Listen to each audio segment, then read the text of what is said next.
What I'm hearing from the book is that cut the people some slack. Don't so uptight lah. Some things can let go lah. We live in a society where people do have different belief systems. There is variation in what people want. People don't all want the same things. Inequality is partly about how people face very different conditions to meet quite similar needs. There is something about the broader environment that shapes everybody's lives.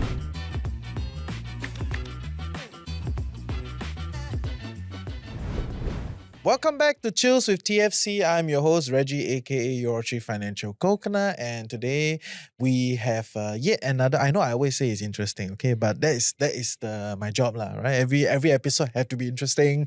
Always looking for new ideas, new angles, new content. So today I'm in studio with a legend, okay? Right? She wrote the bestseller 8 years ago, and this year when she released her new book, the old book also become bestseller, right? There are not many people like that, right? And so I am very, very excited to be in studio with You Yenn, author of This Is What Inequality Looks Like, and her new book, Unease. Yeah, can pass, Yes. Promosi done. Thank you very much, Reggie. Yes, I'm yes. very happy to be here. Thank Very you so much glad. for inviting me Yeah. back. For our audience that somehow still don't know you, although the episode went very viral, Oh, could you just introduce yourself, Yes. introduce your work? yes. Yeah. My name is Teo You Yenn. I'm a sociologist. I'm associate professor at Nanyang Technological University, and I'm also director for the Center for the Study of Social Inequality. That's like the new thing, right? Yes, Yeah, it is a center I just started with my colleague Shannon Ang. Okay, Just so 1 year. We're still still figuring out. still paddling the boat out of So there's no out into open waters very gradually. Is there like a mandate of some sort, or like what are you trying to do? Our broad goal is this, that we think there are a lot of interesting academics doing work on inequality in Singapore across different disciplines. Myself and Shannon are from sociology, but we have colleagues from economics, from psychology, from public policy, from education, from city planning. We have a range of people in Singapore actually doing work on inequality. And we think it is a good time to bring people together a bit more so that we can learn about each other's work across disciplines and amplify each other's work. So the one of the purposes of the center is really to bring people together, lead to collaborations, leading to more sort of helping each other, pushing each other's work a bit further.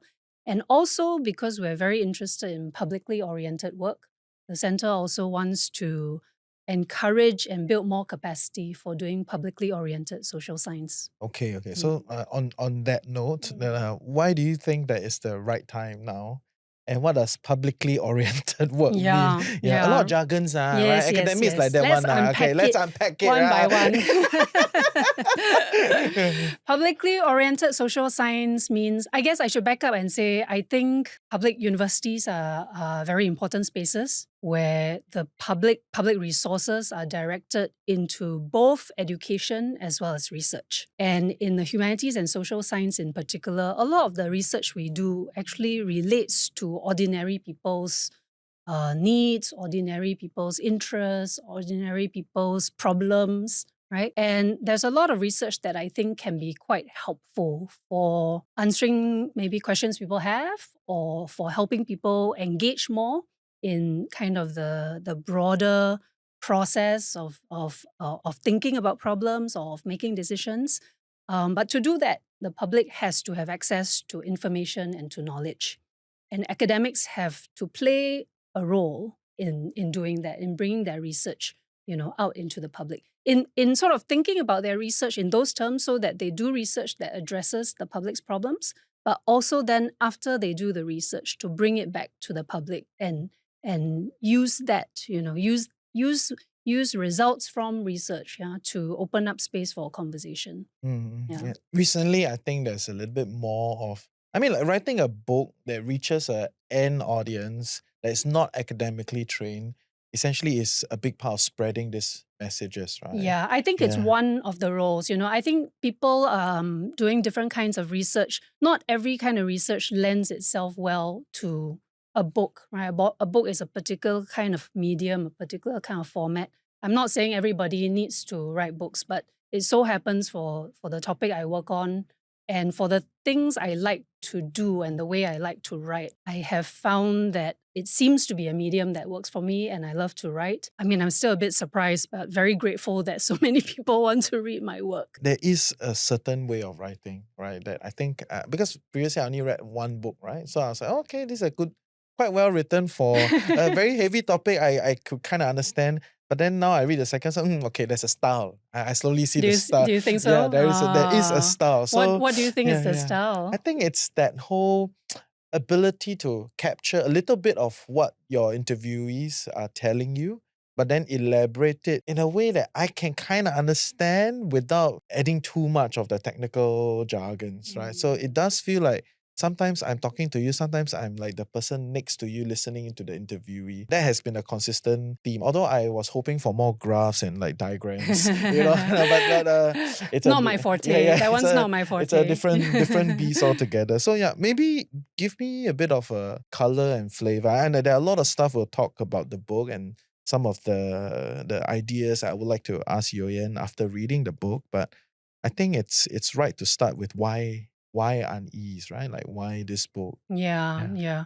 So in scholarly research, actually, a lot of times when we do one project, that project leads to the next project. Another way of saying that is to say sometimes you do one project and you finish up, and then already you see all the lacks. So in some ways, this book is born out of the lacks of my last book or my last two books. I actually, before This Is What Inequality Looks Like, I wrote an academic book. Yeah, yeah. And so with This Is What Inequality Looks Like, as you know, but maybe I should say it, we shouldn't presume everybody has read it, right? Although she's the bestseller lah. No, but Apparently one of the bestseller in non-fiction category. Nobody has beat this, okay? that book was a series of essays I wrote, that was based on research I did, what's called ethnographic research. I did these observations in a number of low-income communities, low-income households. So that project when I started was a project trying to understand what is poverty in Singapore, how should we think about it, what is the experience of poverty in Singapore. But in academic work, a lot of times, even before you write a book, right, you give talks, you write short pieces. In my case, I also wrote some op-eds based on that work. And after I did, based on the kind of responses I got, I saw two things. One is that I saw that there was quite a lot of public interest on it, that people were quite perplexed maybe to hear that there is poverty in Singapore, and quite perplexed and sometimes a bit upset with what I was saying about what I was seeing. But clearly there was a kind of interest, yeah, maybe similar to what you said earlier before we started recording, that there is a certain kind of intrigue about this topic that is a little bit invisible. So I saw interest. Secondly, however, I saw that there was a way in which it was very easy to park the topic like an aside, like it's peripheral to the bigger Singapore story. It's an exceptional story, yeah? And so I felt like if I only wrote a book that focused only on poverty, I would be perpetuating that problem of kind of making it seem as if it is a problem of a very small group only, and we can quarantine it from the rest, from thinking about our broader society. So I decided to write a book called This Is What Inequality Looks Like, right? And I insisted that we have to think about poverty and inequality simultaneously. And the way I did it was actually I brought in my own experience and my own voice as a juxtaposition. My own experience as a professor, right? As a sort of more class privileged person, because I could see that the difference between my life and the lives of the people I was doing research on was part of the same system. And I wanted to use that comparison to draw out what are the features of this system, right? But even as I'm doing that, I knew that that was a lack, meaning that it would be better if I have more data about the middle class and about the upper middle class, yeah, that could allow me to make the comparisons even more systematically and concretely. So even as I was wrapping up that book, I was already starting research for this one, which is really a cross-class comparison. Now, I don't know, I mean, I think I'm slightly extra in the way I I tend to Very extra lah, yeah probably. I'm slightly extra in the way I tend to like to also then make different turns after I've started on something, right? I chase the thing down and I think I have a certain thing I'm looking for, but then when I find something different, I want to chase that and try and figure that out. So what happened was that I thought I would probably write a book straight up, just compare the class A, B, C, right? But what I ended up finding was, there's something interesting going on where across class lines, you can see quite a lot of shared things as well. You can see a lot of similarities and you can see a lot of a similar kind of angst, anxiety, insecurity, and in the end, what I end up calling unease, sort of distilling into this concept called unease. And I explain in the book, especially the later part of the book, why this term in particular and all that, which maybe I won't go into right away. But the point is to say that this book is very much about trying to figure out how inequality is something that affects everybody. It affects people differently, but there's also a commonality in terms of the unease we feel collectively. And I hope to further what I started last time that I feel I didn't do a good enough job, which is to convince people we should all pay attention to inequality because we are all embedded in this system, we are all entangled in this problem, and so it belongs to all of us to try to resolve. Hey, welcome to the Financial Coconut Podcast Network. I'm your host, Reggie, aka your Chief Financial Coconut. And if you're loving what we're creating here, like, share, subscribe, share with your loved ones, comment in the comment section below. And yeah, we'll see you for great content on Chills with TFC. Fair. I get it. And I was telling you, like when I read This Is What Inequality Looks Like, it did feel like I was an outsider looking at this, but when I read Unease, I was like, yeah, I'm very unease, like I got a lot to say, I was very riled up. So yeah, this is true. And before you launched the book, we did an episode earlier talking about why Singaporeans are so anxious. I use the word anxiety, right? Like because I mean, we do the personal finance, space, right? And objectively, when a lot of our listeners can't tell us, like we are this, in my head, it's like you're okay, what? You're fine. But then they have a very deep sense of anxiety that I couldn't quite pinpoint. Because if it was one person, you could probably use the psychoanalysis method, right? Oh, traumatic childhood, blah, blah, blah, blah, blah, blah, right? You could kind of, whether you believe in that doesn't matter, right? But there is a method to the madness, from that. But across the board, they could come from every levels or class of society. And they all had this like, maybe I could do better. Maybe there's this. What about this? What about that? So when I read it, right, I was like, okay, this girl is getting at something. Do you feel like I explained it? Like, did you feel like you understood it better? I feel like I got a better hold on some of these things, but we're still not quite there yet. Yeah, Right. I still have more work to do, I guess. Yeah. You can keep working. Don't retire. But I would love for you to share a little bit more on some of this. I mean, you use a technical word called structural conditions, right? Because as a sociologist, you look at the whole structure, right? So why are we so, let me just use the word unease. Yeah, right? yeah. So a lot of the book is trying to show kind of the relationship between structure and culture.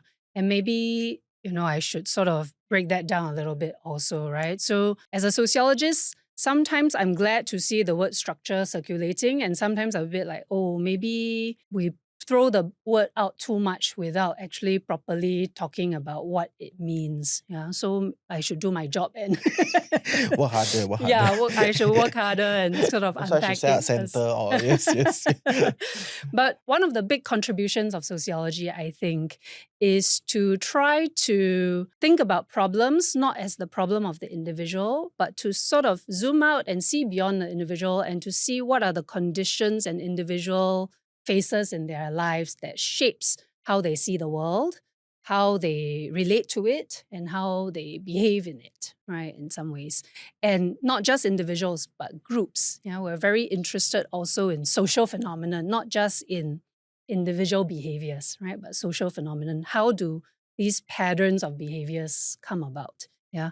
And to say that there are structural conditions is to say that there are things like rules and institutions and regulations that shape the rhythm and texture of our lives. So one example is that school, for example, really shapes the everyday rhythm and time use of a student's life. And that regardless of the content of what's inside their heads, their bodies have to move through space in a particular way every single day, right? Because those are the rules and those are the institutional setup that structures their lives.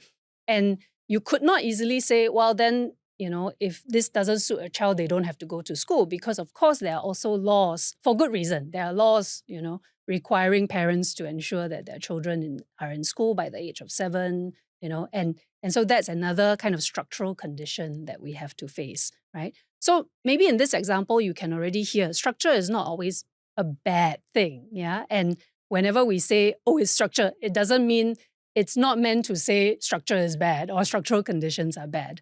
It's just to indicate that individuals don't have complete freedom in terms of choosing what they want to do. And again, that is not a completely bad thing.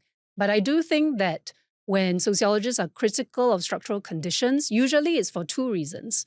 One is that we can see the ways in which they constrain people to such an extent that people cannot exercise agency, meaning they cannot do what they think is right, or they do not have enough range of options to live as sort of complete persons with and with a range of different tastes and preferences. We think of structural conditions as problematic when they constrain people too much, when they prevent people from having a sense that they can have control over their lives, that they can have agency, and that they have enough of a range of options so that they can, live the way they want to live, be the way they want to be. I think the critique is not that people should have complete freedom, but the critique is that when conditions are overly constraining, they really sort of restrict people's mastery over their own lives. But that is ideological, right? On some levels, right? It's an ideology of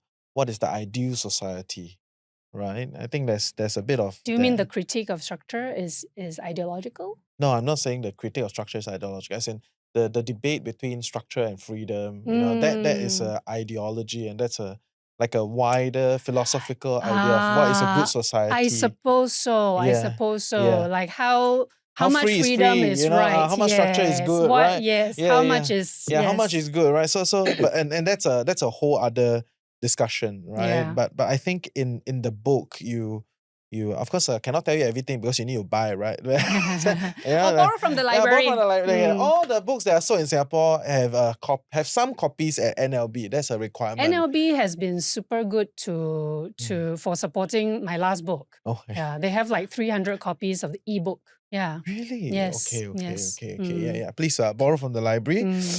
So yeah, to try to center into whatever there was what you were trying to jab at in the book, right? The center story is essentially education, right? And this like trope of a kiasu parent, right? Because I think you're probably trying to find a place to land. Like, how do I start to talk about this message? And then I think you went around, and then eventually how I saw it was like, there's this, just your center character is this kiasu parent, and it's set in a context of the education system, in Singapore, and how then parents built their lives around the education system. Of course, they, by extension, built their kids' lives around the education system, right? And then, of course, you went on to talk about all these different class things, which we'll go there later, but I would like to get a sense of, based on what you just said about structural conditions, what do you think is causing this whole situation? I'll take a jab at some of these things, right? Like, what is causing this thing, and what's so problematic about it? Yeah. So I mean, this is indeed difficult to kind of summarize quickly, right? But let me try. I think it's very interesting to me that you say that the kiasu parent is the central trope. And I think that's important to point out. It's not a central character, right? It's a central trope, which means that there is a story I'm trying to unpack. That part of what I'm trying to do is that there is this stereotype, there is this caricature Yes, yes. of the kiasu parent. And everyone is a variant of it. Yeah, right? and everyone is everyone who is a parent Yeah, is some Somehow variant of it. And it's such a powerful story that whether you're a parent or not, whether you care to be a parent or not, you know this story. Yes. It is. That's the intelligence of the writing, right? Yeah. Right. The story was the one that kind of held it all together. Yeah. Oh, interesting. Yeah, yeah. Interesting you pointing Yeah, that yeah. out. And so I think as a sociologist, that is also a big part of my task, is to try to identify, what are some of the key common sense ideas that are kind of living in our society, really taking on a life of their own. And how will I look at it and say, not that it's wrong, but look, there are other ways to look at this character, right? And I try to approach it by really listening to what parents are saying, the way they talk about themselves as parents, but also the way they refer to their childhoods, the way they refer to their own work, the way they refer to money, the way they refer to the future and what they hope for their children's future. And I try to use all of that to kind of contextualize how the kiasu parent is made, not born. I try to show again and emphasize when people become parents, it's not as if they have a clean slate of like, oh, let me decide 1, 2, 3. These are the 3 ways in which I want to be a parent. They're already entering into, in some ways, a kind of script with certain pathways on the sand already made and certain expectations from both people near to them, but also from institutions that they're embedded in, whether it's institutions of work or school. They're already embedded in them, right? And so there's already a logic that they're embedded in that is not so easy to transcend. There's a game already at play and you are entering into it. So what's so problematic about this game? There is the obvious cost to individual persons in terms of what they have to give up of themselves, of their own aspirations, what they have to give up in terms of their own needs when they are parents. There's also cost to children and our youth in terms of the kinds of ways they are seen by society, the ways they are seen by their families or parents and the expectations on them, I think is also fairly harsh. And this other thing that I talk about that I think is a little bit more abstract that I'm taking a risk on in this book is to talk also about what it means about our shared values. The basic argument here is that the way we actually live in an everyday way is our values. It is our culture.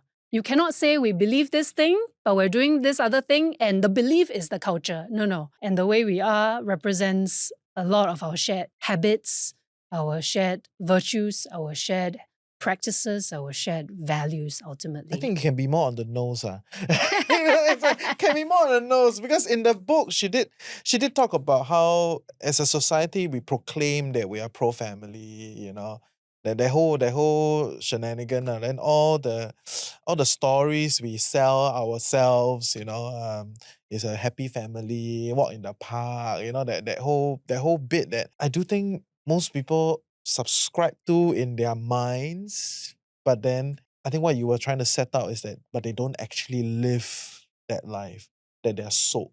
Yeah. know? The critique is very much a critique on social policy. As a scholar, a big part of my job is to try to look at the big picture of things over time and the big picture of things in terms of not just on the surface level, what is the claim or what is the rhetoric, what is the thing that is proclaimed as the aim, right? My job is to go below that to see what are the kind of fundamental beliefs that seem to be underpinning the policy regime. Yeah. And over time, given that we have a very active set of very active policy environment in the sense that there are often a lot of new schemes and often a lot of new activities, right?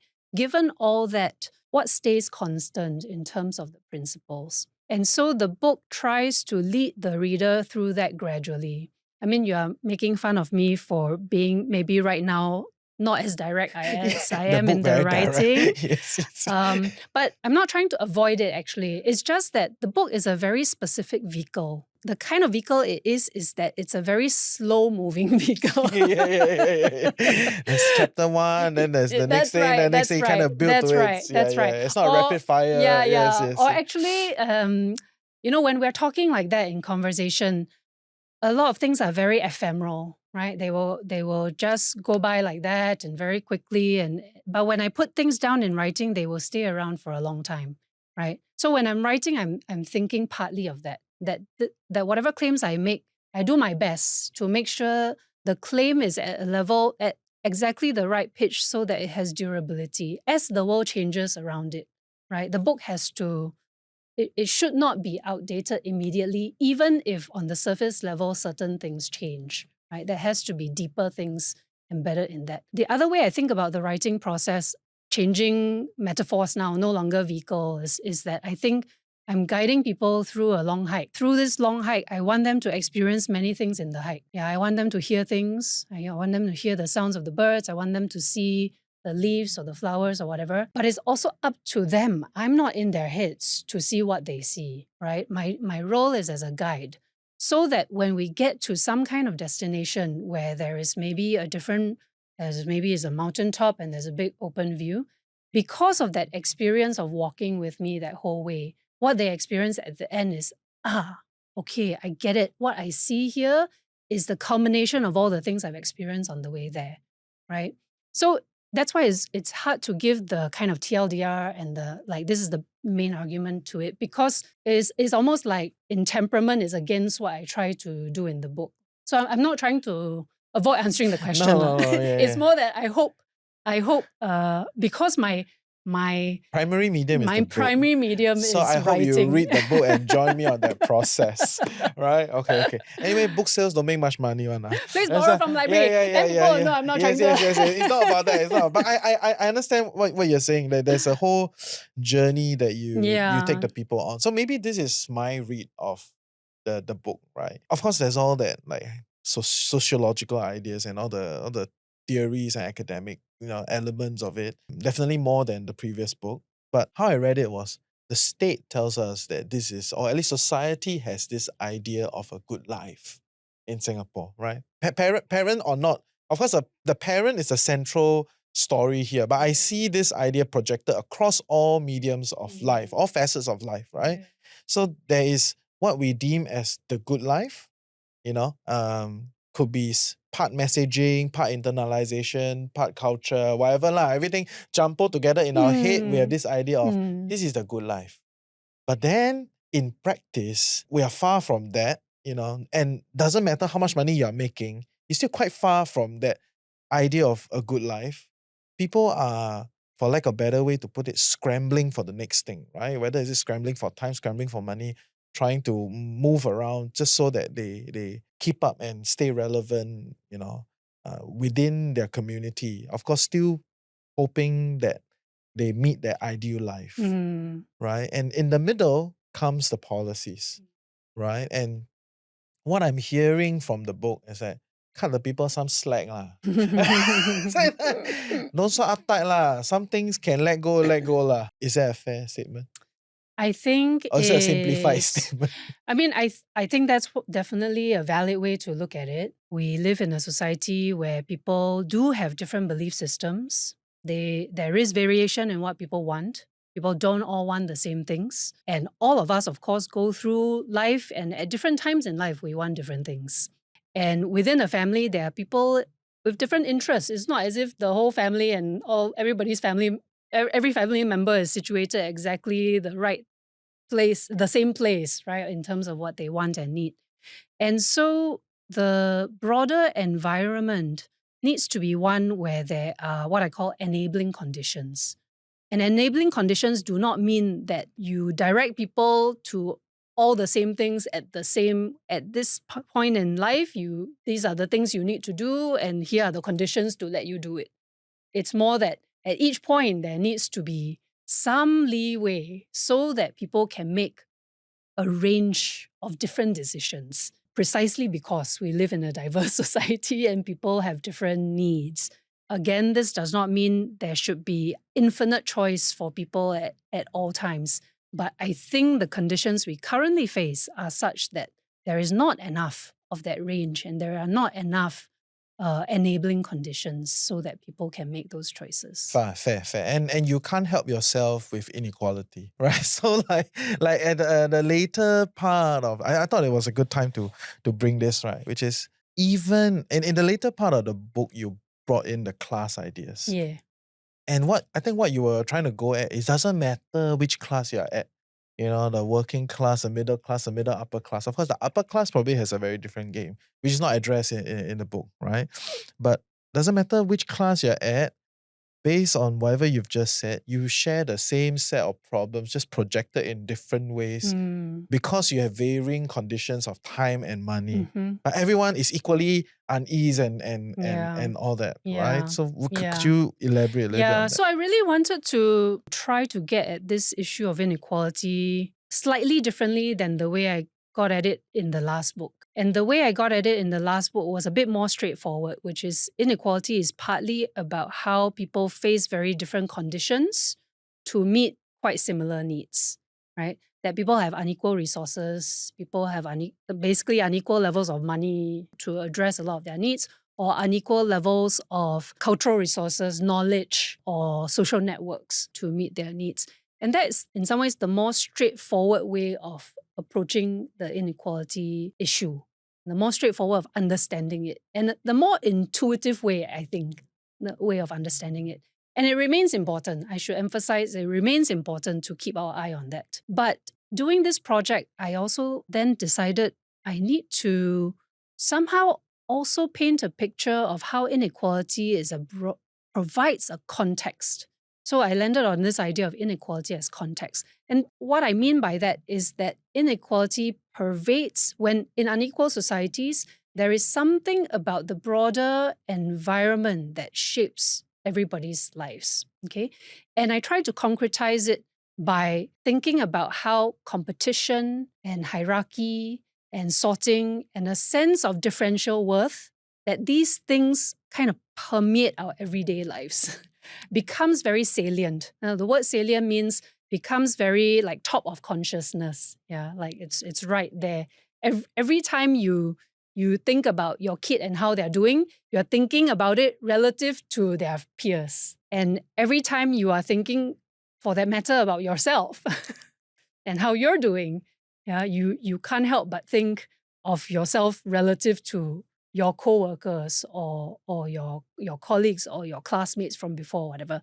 And this is not an accident nor part of our heads. It's because they are built into our systems. So for example, even as a university professor, I say even as, because I think a lot of people know students are in some ways, they are graded on this kind of like, there's like a curve. There's a curve, right? Not everybody can have A's, you know, there's a spread, whatever. Everybody knows that about and students. And the social phenomenon is bell curve God, right? Right. Do you know about this social phenomenon? No, but people pray to the bell curve. I mean, it's so terrible. We laugh, but it's because we're anxious, right? I know, yes. Yeah. But university professors are similarly graded. We are also graded on a curve, you know? And so it's not that it's in my mind that I'm competitive, you know? It's very much in my yearly appraisal that requires me to abide by this logic. And I think that when you live in a highly unequal society, that competition also means you're very aware that falling or being lower, the cost of that are high.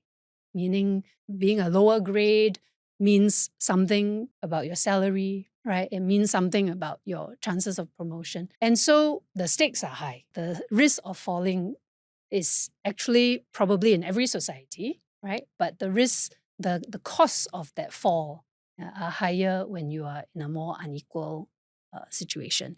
And so when people think about their kids, I think a lot of parents don't like this for their children. A lot of parents express feeling sorry for their children. At very young ages, they are already compelled to play this very competitive game. But they also feel like, if I don't do my best, maximize whatever resources I have, then if my kid really somehow falls below everybody else, it is my fault. And so to be a good parent means you just have to try your best to help them, stay at least in the game. And I in the book, I think you try to set out a few different characters across the social class to Yeah. talk about how they react Yeah. to these situations, right? Yeah. Yeah. So that one will not spoil you, okay? Yeah, because I got a lot of questions I want to ask, but just when you were talking about that, right? I think it brought to mind about the wage work structure, right? Because appraisal, I think in most people's adult lives, the primary appraisal is your management, right? And because Singaporeans are so in this like wage work situation, I know wage work is a technical term, right? Just most mean you work a working profession, what job lah. Then you got a management, they will evaluate, appraise you, right? Whether you're doing well, it affects your bonus, affects your promotion, affects your prospects. I wanted to bring out that this phenomenon is reversing itself into the family. I don't know if you've heard of this thing, but there are people that are organizing like appraisal amongst the family. Ah, Yeah. say more. Right, Tell right. me So more. like I've heard people, especially amongst our listeners and a lot of the working professionals, they take the same way of appraising back into the family where they talk to their partners, they talk to their kids, Right. they set KPIs, Right. and Right. even to their helper. I have a good friend of mine who actually set a KPI for the helper and said that if Right. you do well, I will give you, salary increment. And I'm like, this is crazy. It means everything now is being measured. Everything now is being appraised. How can you not be anxious? I mean, a lot of scholars have written about kind of basically the marketization of all aspects of life, right? Including, the family we often think of as a very intimate, private part of our lives, and including that. And certainly when I spoke to parents, some of that language also seeped in, right? Like outsourcing parts of parenting that I do not want. That is a certain kind of market language. Or looking at the ROI. And even you used it in the Yeah. book because you can't Yeah. help it, right? Yeah. Like that kind of Yeah, term, everyone that's gets right. it. That's right. Yeah. Using ROI, what is the return on investment on this tuition or on this enrichment? So it's definitely seeped into our everyday life. And I think that it is not always a problem. Having some kind of system where there's clarity on how we're doing that helps us in some ways strengthen our capacities and capabilities, I'm not against that. But I do think that when we try to reduce everything to that is when there is a problem. And when we try to reduce a lot of different kinds of aspects of our life to things that we can only measure through numbers, I think that is very problematic. Because in fact, life is quite a complex thing. And the way we can understand the world is quite a complex thing. When we are in a hurry and we want to try to reduce everything to, like, if I cannot see this in number terms, I cannot understand it. If I cannot see this in number terms, it is not data, it is not information, it is not anything I can respond to. Then I think that is a real problem, because it necessarily means that a lot of the complexities of lives, including relationships, including things like community, all of these things that cannot be easily reduced to numerical measurements, we then think not worthy, no value.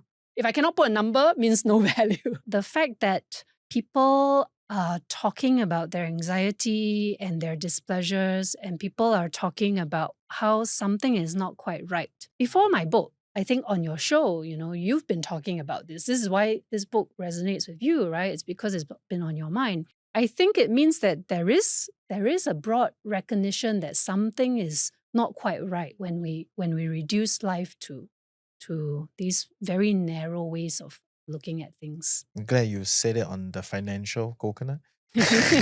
No, because I have been observing a situation where when everything is reduced to numbers, I have people in the comment section or I have people talking and saying like, it's not worth my time. It's not. But when I evaluate them as a, I mean, I shouldn't be evaluating you, but for me as a just trying to understand them, I was like, maybe you need more friends. You What do don't you mean you by don't need that? more money. Ah, I You, see, you I know what see, I I mean? see. You're Okay. not like okay, everyone is constantly seeking the life they love, right? And in the process, you are in a flustered situation, like you're all over the place. It's like, oh, is it here? Is it there? You're all over. So it becomes a bit reductionist where everything is just the numbers, right? Okay, what's your magical number, right? You get this number, your life will be sorted. Fire, you're done, right? So that's kind of how a lot of people talk about it. And like you've said, I don't think it's totally wrong.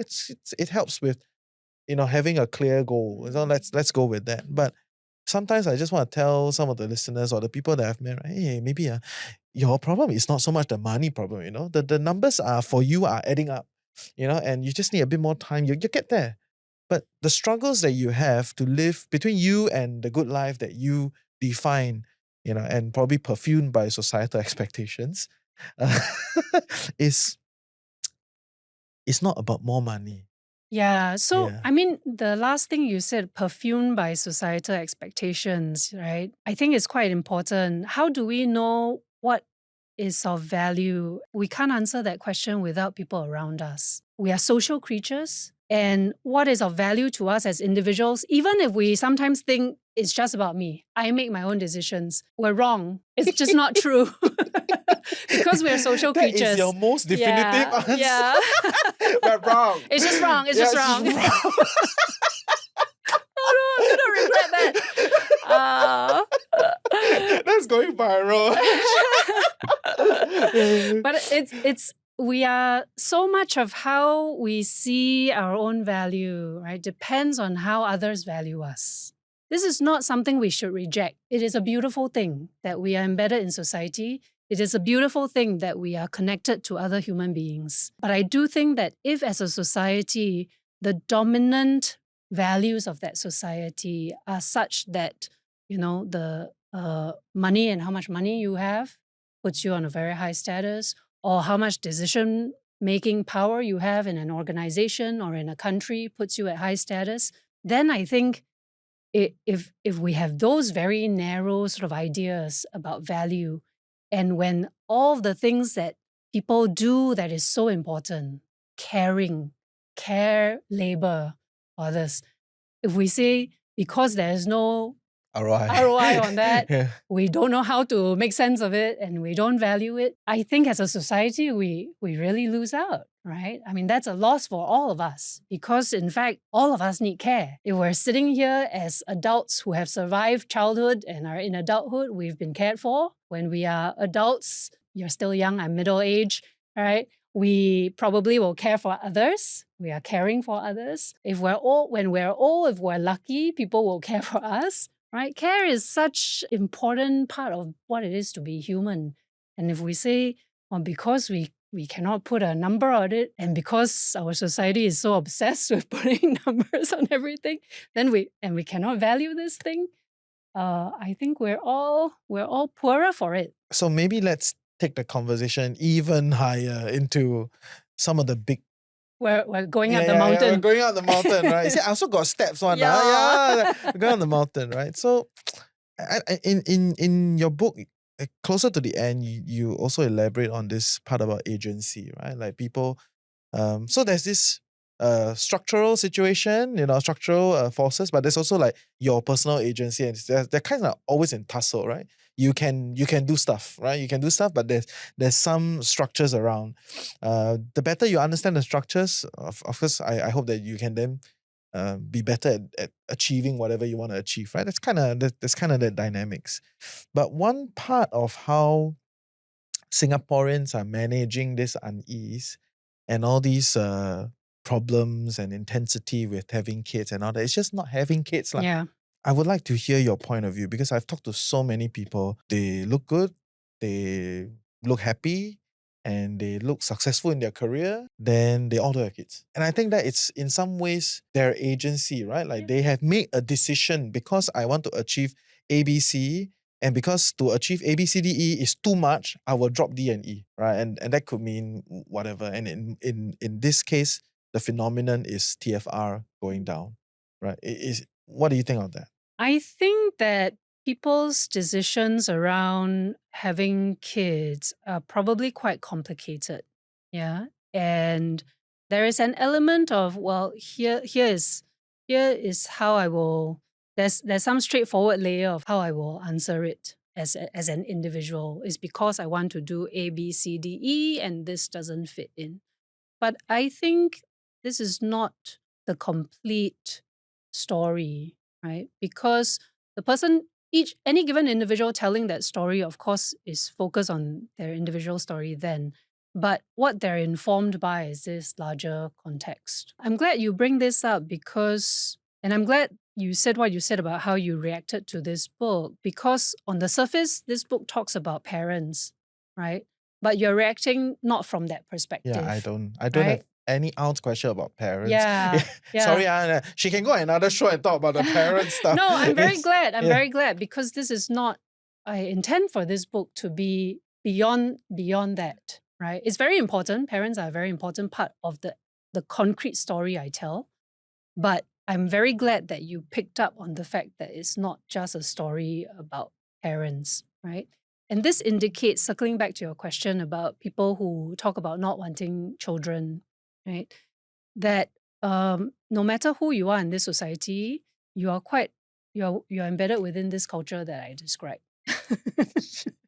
You could be reacting on the other Yeah. side, but it's still this basis. Yeah, you could be, I have had young people read the book and tell me, oh, then they also understand their own upbringing maybe, or they understand their parents differently, right? Or they understand maybe older cousins or older siblings or aunts and uncles through this perspective differently, right? I feel like if you grow up in Singapore, you can probably see elements of this culture even before I've told you about it in this way. Even when people talk about their decisions as individuals and are focused just on telling that story, you have to keep in mind that they are making those decisions in this context. None of my work means to really be sort of like, I'm not one of the scholars who wants to end up saying, yeah, people should have children and people should marry. This is not, I really believe that people should have the freedom to make the choices that fulfill their needs, whatever those needs may be. And that we should be in a place where people can make a range of decisions. But when you see these broader patterns where there is so much talk of pro-family, and yet people really are in fact avoiding family formation, then you know something is wrong. The way I approach this book is to not take as a starting point that the pro-family regime, that this is a pro-family place and we have Asian values, blah, blah, blah. All of those things that actually continue to keep popping up in student essays as if it is a fact. This is a starting point.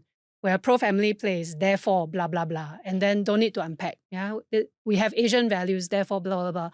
And my starting point is a very different one. My starting point is to say, look, we've seen a continuous drop in the fertility rate since 1975. The year I was born was the last time I was 2.1. You're the last replacement batch.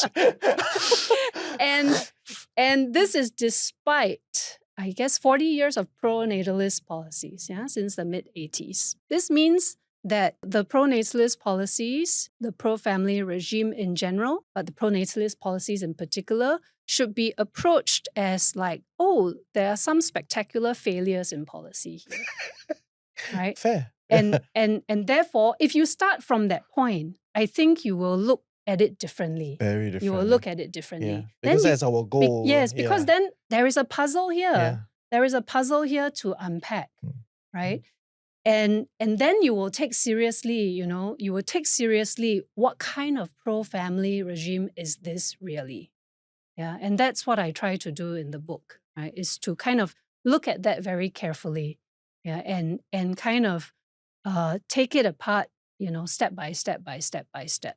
Because And I say that step by step because that's very important. Because we so easily accept this as common sense already, it does take some time to properly kind of unpack it, right? It's not intuitive.